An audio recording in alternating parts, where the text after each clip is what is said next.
এই আলোচনার মধ্যে শুনতে শুনতে আমার মনে আসলো একটা কথা। এটা হলো আনাজ, একজন শহীদ বালক।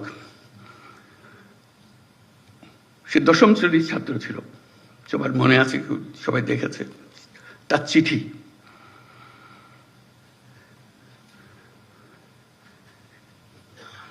সে মিছিলে যোগদান করবে।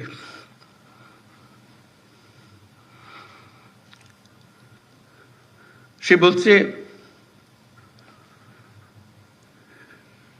মাকে বলছে, আমি স্বার্থপরের মতো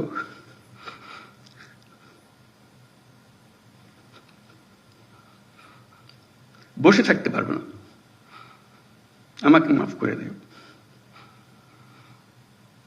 যদি ফিরে না আসি আমাকে মাফ করে দিও।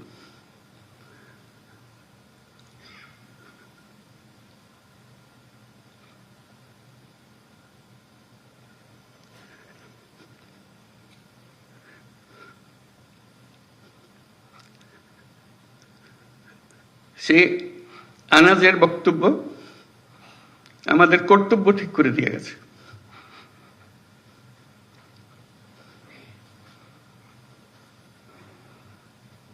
আমরা বসে থাকবো না।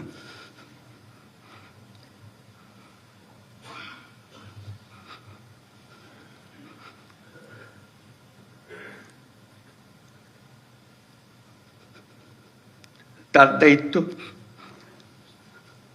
সে যে দায়িত্ব আমাদেরকে দিয়ে গেছে,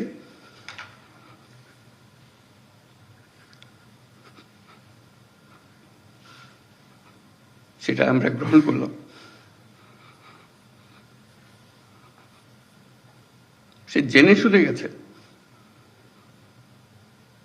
বলছে যদি ফিরে না আসি আমাকে মাফ করে দিও। সে ফিরে আসে নাই, আমাদেরকে দায়িত্ব দিয়ে গেছে।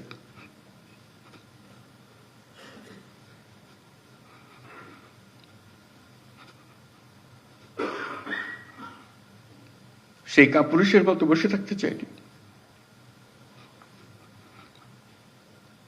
আমরাও কাপুরুষের মতো বসে থাকতে চাই। আমরা তার স্বপ্ন বাস্তবায়ন করতে চাই, এটি আমাদের দায়িত্ব। আমরা যা বর্তমানে করি তার চেয়ে বহুগুণে বেশি করতে পারি, আমাদের সে সক্ষমতা আছে। মাত্র 3 মাসের জন্য সেই ক্ষমতাটা ব্যবহার করব। আমি সারা জীবনের কথা বলছি না, সেটা অনেক বড় দায়িত্ব।